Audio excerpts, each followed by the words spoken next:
version coming to you live from Quattro Cinco Studios in my mom's basement. And this is the second stream for today. We're going hard. We're going to proofread chapter 4, which we already did today, and we're going to go jump into chapter 5. I'm going to try to use the method that you guys would use as well. So you guys can actually see how to go into Telegram, go to the GitHub link, pull down the live working title of the draft that's going on right now as we're forming this thing in real time with you guys, and we're building this entire narrative. So we're getting the transcript ready for audiobook and ready for video, hopefully with the help of AI, and bring something new and something totally different to crypto. And we're bringing it to the Pulse Chain community first because you guys are our guys. You guys are family, and you're the best damn community in crypto, hands down. So I did share that one there. Let me share the Twitter one as well. Copy that link, take that into Telegram here. There, it's a Rings of Dust book, and we also want to put it here. Oh, we didn't put it on the general either, but let me go to the general, put it there as well. The YouTube link. Copy link, general, boom, paste. Boom. Okay, so we're all set. I'm not sure how many people are even here right now. Oh, I'm all tiny in the screen. Let's do this. Let's get down to the corner because we're about to share our screen. Yeah, do the entire screen right here. And then we'll show you guys how to go from Telegram into the book. And so we have the GitHub, which, oh, I didn't put the GitHub link in here. But it's, if you go to Rings of Dust book right here, this, let's copy this link as well and put it in the general so it's easier for people to find. T.me anti-gravity / T.me / anti-gravity saga is the Telegram where you can come check out the book, the art, the memes, the top 10 for J3. We still have some of the old topics up here for some of the other. Wow, we should probably take J2 and J3s and export those into Claude to give it more videos and images. Wow. Yeah, these Zephyr trips. Oh my gosh, so much cool stuff from Zephyr trips. TJ Rover showing a rooster with an AR. That's one of the coolest things I've ever seen. I don't know when that was in there, but that is a dang good piece of art. Anyways, I digress. Okay, so if you guys are in our Telegram, you go here to the GitHub link right here, which is the Rings of Dust, and then we go to Working Draft right here, and we go to Chapters. So we'll go to Chapters here, and these are the text versions.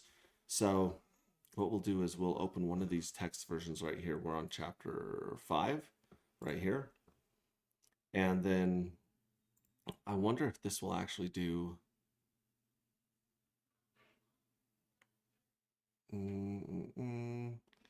I think we're going to have to take this right here, this text. We're going to have to copy it. Or maybe if we go here and we copy this text right here, and we copy the link through GitHub, we'll copy that. And then we'll go back here to Microsoft Edge. We'll open a new window. We'll paste that in this new window, hit enter. And now that we're inside of Microsoft Edge, we should be able to go down to, no, more tools, empty. Okay, so we got this. We'll just copy it, I guess, and try to paste it in one of these. Does that work? Or would I have to open it? No, I got to open it. I've got to somehow copy and paste this into somewhere that you can listen to it, right? So, yeah, dang it. All right, we'll just do this. We'll go back here. We have this one right here. download. So we can download the raw file here, or you can also put it in more edit options, so you can open it with GitHub Desktop, you can export it as a Word document, and a bunch of things. Just ask AI how to do this. That's what I do with everything that I don't quite understand, or I don't know the steps to convert something or move it. Generation X, thank God for AI, because we are not keeping up with the millennials and the kids these days. Going back here, let's see if anyone's in the house. Red Squirrel's in the house. Shout out to Red Squirrel for that killer intro. That's him talking about, and I think everything in there is accurate about dark matter and darker matter. So as we're building up steam, we're sharing, working on the story, and we're building momentum going into the snapshot and the airdrop of darker matter. This is gonna be a lot of fun. Squirrels in the house, and I've noticed your friend Sami has mentioned squirrels in almost every single stream that he's done in the last like 8 of them. He's mentioned squirrels, so I know that he's lurking and watching Red Squirrels group, and I believe he's watching the Space Cult and myself. He just needs people to reach out. Just DM your friend Sami and say, hey, there's this really cool thing on Pulse Chain that you haven't heard of, because he gave a shout out to Dr. Doge, which is one of our favorite projects on Pulse Chain. And then right after that, Twitter suspended their account, which is kind of lame, but they got it reinstated, so they're back there now. So if you guys want to DM your friend Sami and say, hey, there's something unique and really cool going on Pulse Chain. It's the Anti-Gravity Project. Send him the link, send him my YouTube link, and let him dive into this head first. I think he'll really dig it, because he's into aliens, he's into disclosure, he's into lizard people, okay, and he's definitely into stories and narrative. He pulls so many strings and connections that he believes have to do with PDI. I think that PDI is like XRP. It doesn't have to be true for enough people to believe in the narrative for it to create an incredible amount of value. Whether or not it ever, comes out and does what, PDI pegged to $1 is the narrative that's really strong. And XRP's narrative was, we're going to take over the Swiss system, which was absolutely, it was interesting the first time they came out about 10 years ago saying it. And as soon as we realized that that was complete horseshit, a lot of us gave up on it. We wish we hadn't, because every year the XRP army recruits a new round of complete idiots, and the people that know absolutely nothing about crypto, they know about XRP. It's like the first thing they learn about outside of Bitcoin and Ethereum. They'll learn about XRP and they'll get into it because it's a very simple, easy narrative to sell the masses, and it's done really well. And Sami is on Twitter and YouTube 18 hours a day pushing this narrative of PDI to $1. And he's not wrong about the need for a decentralized stablecoin on crypto that someone can't turn off. We need decentralized private money on crypto. That's just a human right. That's just the basics of math and truth. So anyways, enough about that. Let me open this up. I'm going to open it up on my end as well. So I'll go here to this one, and then go here, we'll hit Control O, which is open, and then we'll open chapter 5 right here. Open that one. So here's chapter 5. Oh, it's not half as long as the other ones. So we're going to make this a little bit bigger. And then we're going to come in here and we're going to hit more tools, read aloud. Max slumped over his workstation, eyes strained from hours of staring at data screens. The fluorescent lights above cast a sterile, cold glare on the polished floor. His mind was a storm of thoughts, still reeling from what he'd seen over the weekend. The fuel cell, his impulsive shortcut, hadn't just held, it had transformed. Sitting hadn't worked. Relaxation is a distant bitch, a double-edged sword. His feet wanted to run in any direction other than the one he forced his mutinous legs to continue. He rounded the corner, his pulse quickening. The locker loomed ahead, a secret buried beneath anxiety and cautious hope. His fingers fumbled with the lock, the combination momentarily escaping him as nerves tangled his thoughts.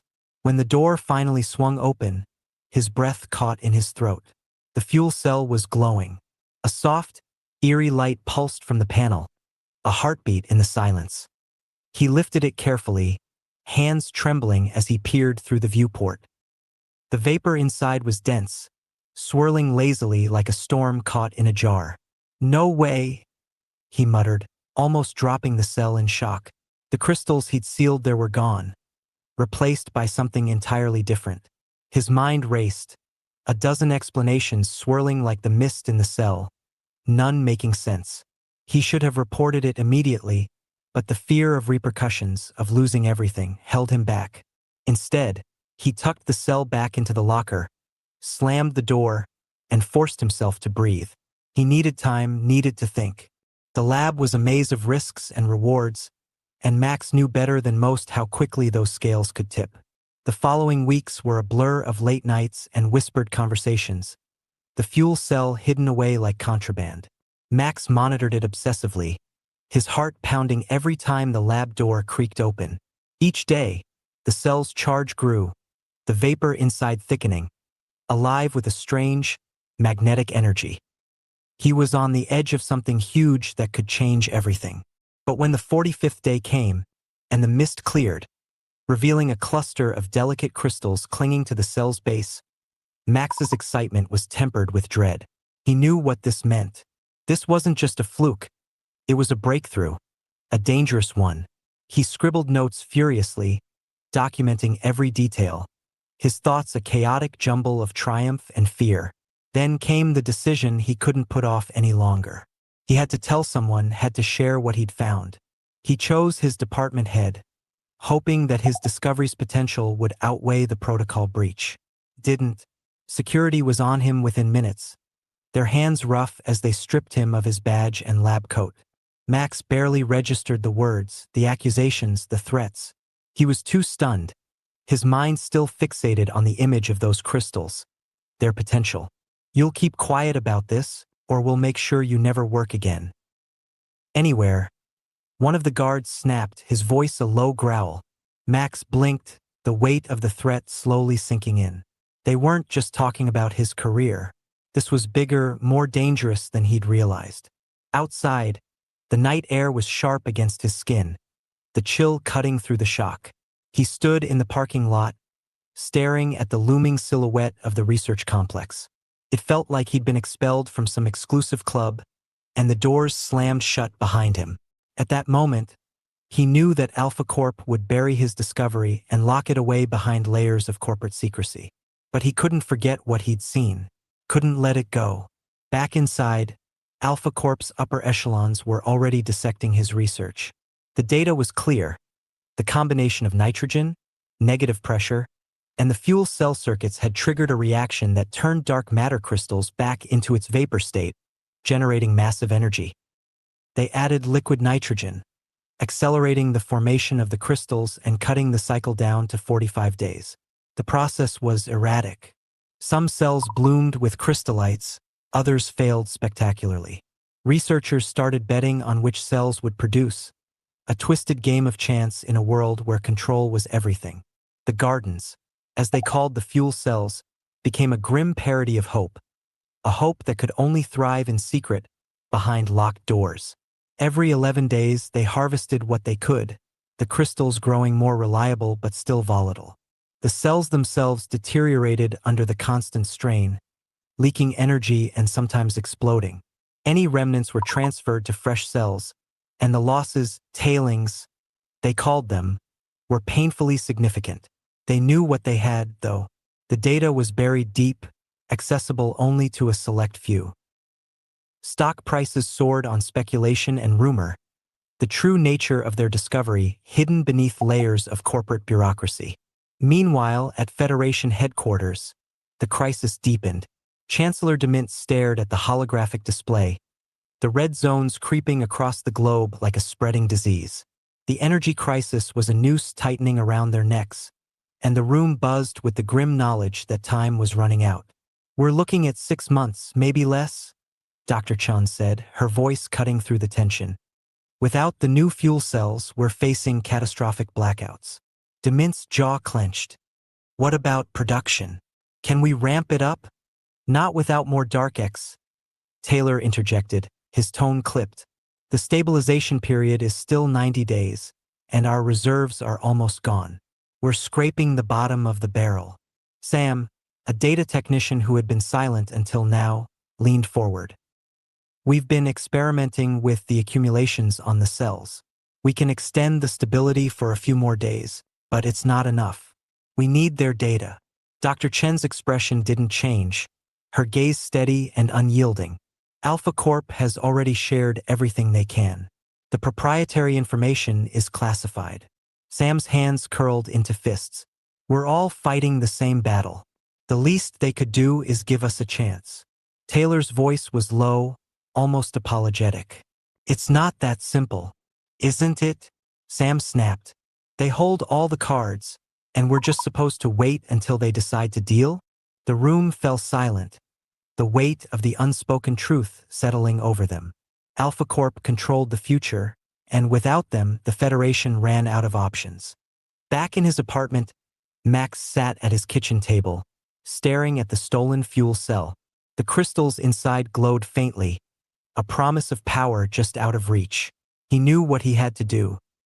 He couldn't let this go or let Alpha Corp bury his work. He would go underground and find a way to continue his research outside their control. He knew the risks, knew he was playing with fire, but he also knew that if he could crack this, he could change everything. Max took a deep breath, the decision settling like a stone in his gut. There was no turning back now. He had to see this through and find a way to get this information into the right hands.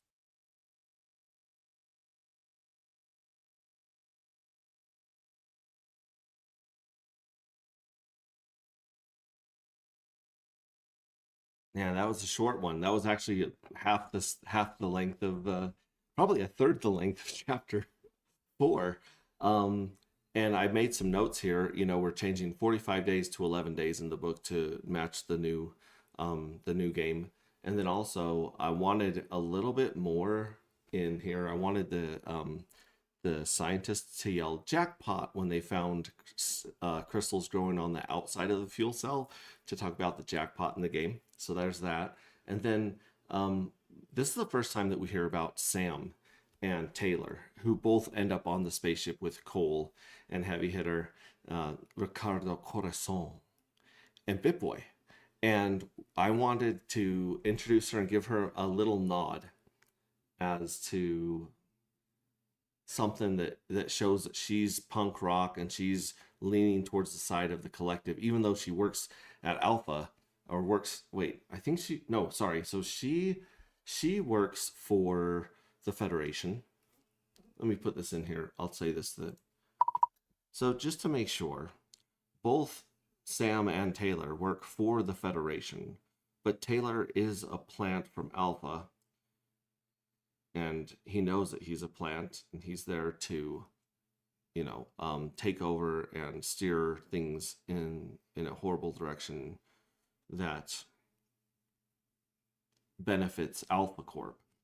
And then Sam, Samantha Drummond. Sam is obviously kind of like intrigued by the collective, but we don't know how involved she is with the collective. We just know that she is sympathetic to the collective and she fights for the regular person. So we can get back more into that as we talk about her backstory.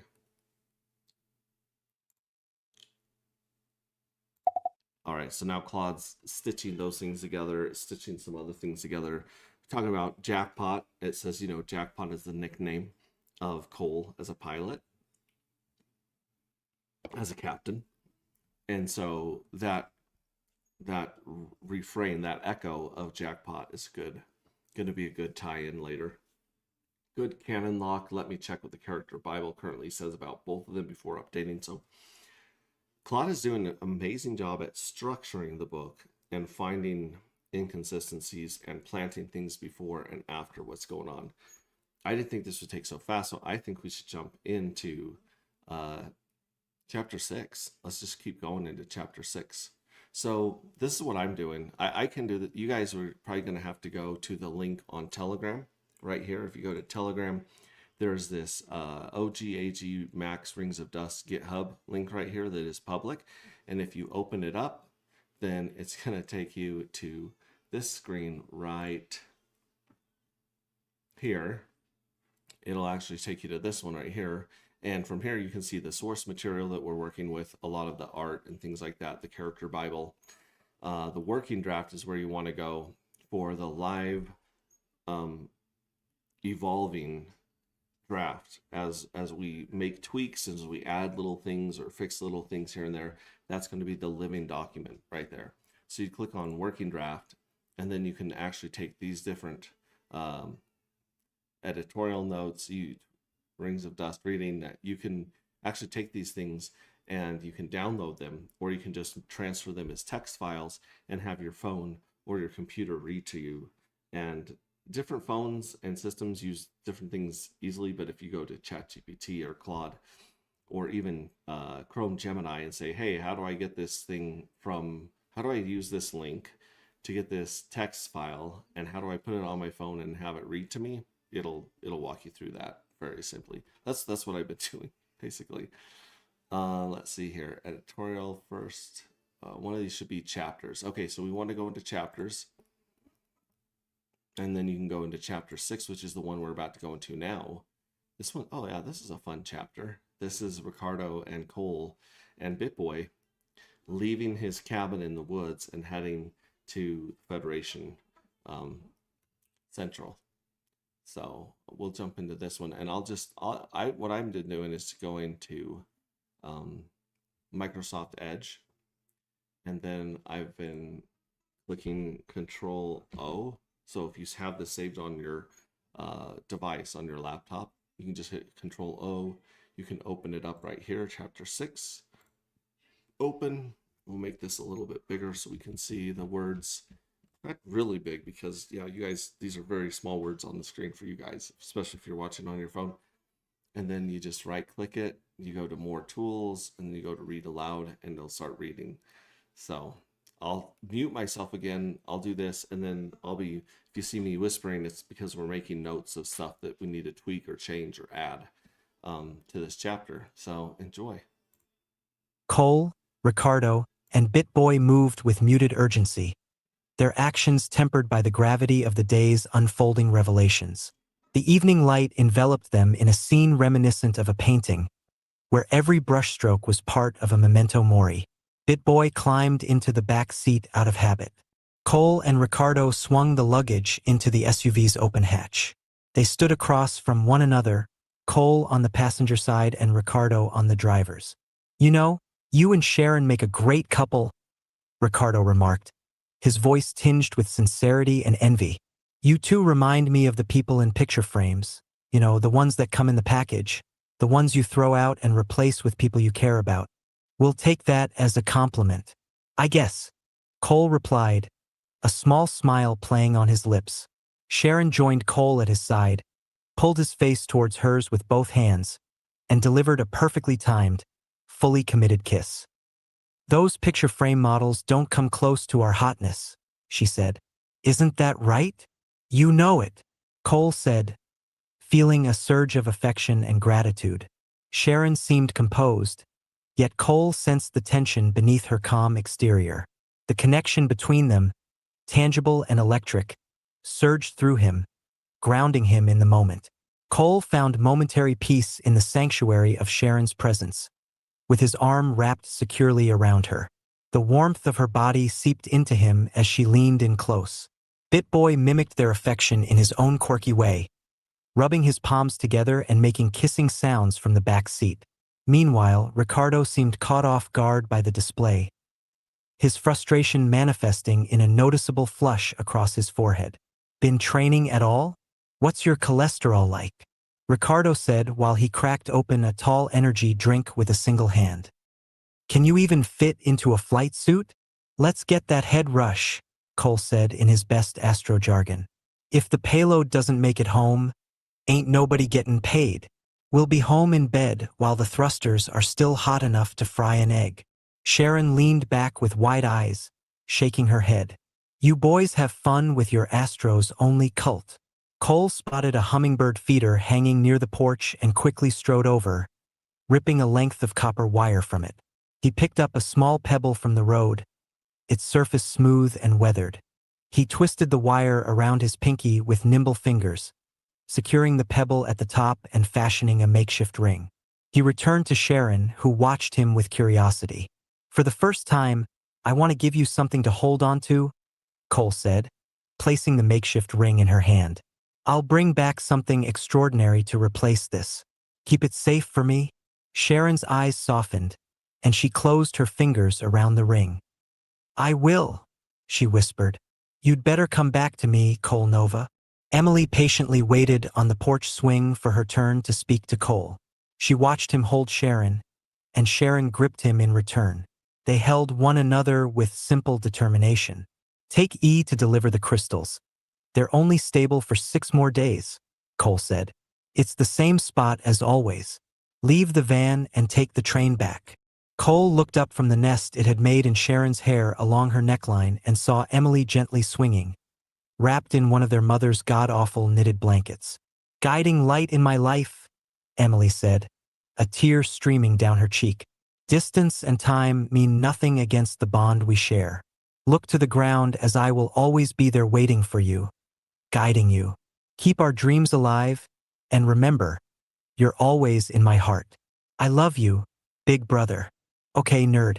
I will if you will, Cole said, taking his sister in his arms and softly shushing her quiet sobs. Leave the hero stuff to me. Take care of yourself, okay? I'll see you when I get back. I promise. Ricardo got in the driver's seat. As he pulled away, a dust cloud flew around the rental car. Cole watched Emily and Sharon in the rearview mirror until they were too small to recognize. It's already cold. Doesn't the heater work? Cole complained. Fine, fine. I'll turn up the heater just for you, princess, Ricardo said. They've had me shuttling supplies to the asteroid miners every other year. Short jumps to orbit stations through meteor storms and everything. Cole watched the trees pass. The silhouette of peaks and valleys formed against the night sky and sleepy mountains. Man, you had to be there this one time. Asteroids hit my wings like buckshot. It was rad. The tail almost fell off about 1,000 feet before I hit the runway, but my bird held together. Ha! Man, you should have seen it. Cole shut his eyes tightly and tried to breathe through the rising, ominous visions before they could fully overtake him. With a slow inhale and a long exhale, he brought his awareness back to the present moment. His mood now soured. Can we not talk about accidents? I should have retired years ago. How was retirement? Hate to break it to you, silly goose, Ricardo said, patting Cole on the shoulder. But retirement was over the moment you stepped into this SUV. Listen, man, I don't get a lot of human interaction, and that's just how I like it. It's just been the girls and BitBoy for the last half-decade. The chimp grunted at his name and popped his head between the front seats. You forget we're brothers, Nova. Ricardo's smile faded briefly, then returned as he turned to look at Cole. As your brother, it's my duty to annoy the ever-living shit out of you until you lighten the fuck up. Keep your damn eyes on the road, bro, Cole said. Ricardo hissed dryly like a steam engine running out of water. The dry cough conveniently became a tool for breaking the awkward moment before it could stretch into oblivion. Or maybe he just realized how thirsty he was. He reached for his energy drink, which was no longer in the center console. He looked at the empty cup holder. For the mere span of 2 heartbeats, his eyes left the road, hands released from the steering wheel, and the vehicle chose to do its own thing. Ricardo calmly but nonchalantly regained control of the wheel and eventually returned to the original lane it had drifted from. Are you testing me? Cole asked. Just having some fun, mountain man, Ricardo said. You do remember what that is, right? No, Cole answered without a hint of amusement. What were you looking for? I'll get it so you can focus. My energy drink or whatever's left of it. Cole glanced to the back seat to catch BitBoy tilting the can upside down above his gaping maw, which had protruding razor-sharp fangs. We have maybe 5 minutes. Cole buried his face in his hands. You have to keep anything he can use for energy on lock, man. You know this. Sugar, caffeine, ethanol. Hey, I think we're being followed. A black SUV similar to their own quickly approached from behind them. It sped up suddenly, pulling alongside them, then roared ahead and swung in front of them. Ricardo stared back at BitBoy through the rearview mirror. For no particular logical reason, BitBoy utilized each of his 4 arms and 2 legs to shoot obscene gestures at Ricardo with a toothy smile. Redirecting the high beams shining from the car approaching behind them, Ricardo blasted BitBoy with a concentrated shot of light by cleverly repositioning the mirror. What's got you spooked? Cole asked. We're going to see another car from time to time. BitBoy is cracked out. You'll rile him up if you don't chill. If they were just looking to pass, why slow down after? Ricardo said. BitBoy, buckle up. Cole, do whatever you'd like. But there's an automatic 9mm under your seat if shit hits the fan. The LED brake lights ahead of them shone an intense red as the vehicle dropped in speed. Cole gripped the overhead handle and braced himself. Ricardo hit the brakes hard, redirected, then hit the gas. He swerved left around the other vehicle in a shower of gravel and dirt. Still looking entirely too calm, Ricardo jested. Somebody doesn't like you, Cole. And please handle your monkey. The SUV was in the rear view again. BitBoy did not buckle up. Instead, he began to deploy and retract the sleek blades built into his forearms. With each deployment, BitBoy released a lion's bark. As the car behind them again grew nearer, it filled the cabin with light, creating a shadow puppet show of the monkey as he jumped around in the back seat. He shredded the cushions and raked the ceiling open with his claws. All right, jackpot. Call the cops, Ricardo ordered. Cole hastily located his phone and dialed. 911. Please state your name and the location of your emergency. This is Cole Nova. I'm located at mile marker 33 on Forest Service Road 22. An aggressive driver is tailing me. They're trying to run us off the road. There was a brief pause before the operator responded. I'm sorry, sir. We don't have any units in that area. Can you get away from them? Her voice was calm, too calm, with an unsettling smoothness. We're trying, Cole said, his voice strained, eyes darting between the phone and the road. But they keep ramming us. Who else is with you? The operator asked, her tone oddly clinical. Ricardo Corazon and a monkey, Cole replied, the absurdity of the situation hitting him even in the crisis. There was another pause on the line, longer this time, enough to make Cole's anxiety spike. Is this a prank call? The operator demanded, her voice now edged with a strange irritation. Are there any females in the vehicle with you? Madam, this isn't a prank. Cole insisted, frustration seeping into his tone. No, just us. We have no units in that area. Your report has been logged. Sorry, sir. Good luck. The line went dead abruptly, leaving Cole staring at his phone in disbelief. BitBoy's shrieks filled the cabin as he dismantled the back seat, his fury palpable. He clambered onto the duffel bag in the trunk, eyes gleaming with a wild light. The Escalade behind them rammed their bumper again, sending them skidding onto the rocky shoulder. Ricardo's voice was terse. The gun. Cole shook his head, his voice barely a whisper. I've done enough killing. BitBoy, attention. Ricardo sucked his teeth in frustration. BitBoy, illuminated by the dashboard lights, turned his murderous gaze toward Cole. Ricardo maneuvered the SUV back onto the road, accelerating to match their aggressor's speed. BitBoy, Cole said with steely resolve. Bad men. Initiate option Sierra. 4. BitBoy turned to face the attacking vehicle, his muscles coiling with tension. With a savage roar, he launched himself through the shattered rear window, glass shards glittering in the night.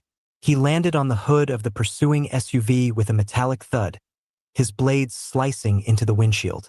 The vehicle swerved violently as BitBoy disappeared inside. Gunfire erupted from within the SUV, each shot a violent burst of chaos. Ricardo pulled their car to a stop about 40 yards away, grabbing an assault rifle from under the rear seat. Cole stumbled out, running towards the wreckage, heart pounding so loud it drowned out the noise. More shots rang out, each one making him flinch.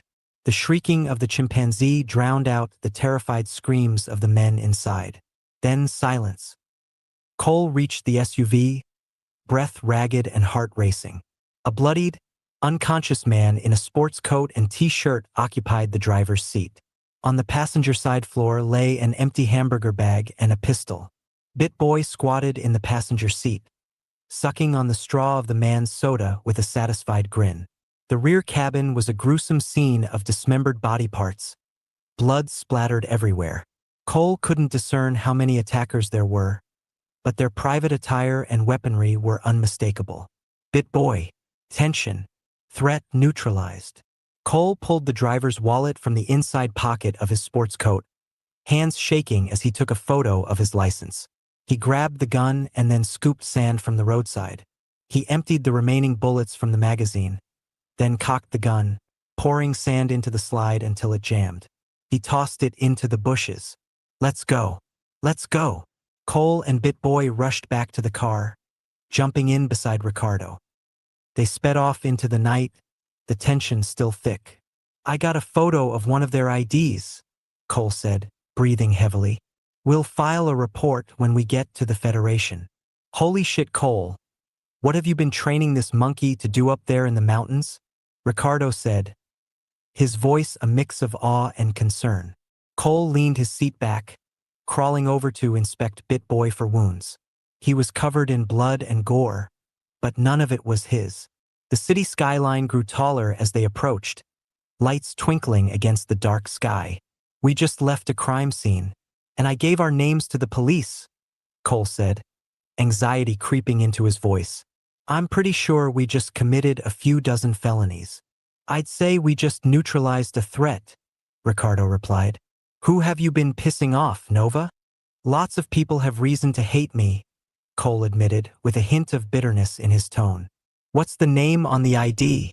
Ricardo asked. Cole examined the image. "Brandon Davis. Texas driver's license. Doesn't ring a bell." The tension in the car was thick, each of them lost in their thoughts as they drove into the city's heart, the shadows of their actions trailing closely behind. Bam. All right, so there's chapter 6. Chapter 6 is in the books. We've gone over a couple things there. I think I'm going to have it changed in chapter 5, change Dr. Chen's name to Dr. Salazar.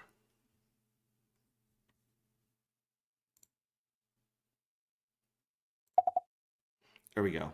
So there's that Brandon Davis. Obviously, he's trouble. So he's in the. You guys know who that is. Yeah, shout out to Brandon from buildattech.com.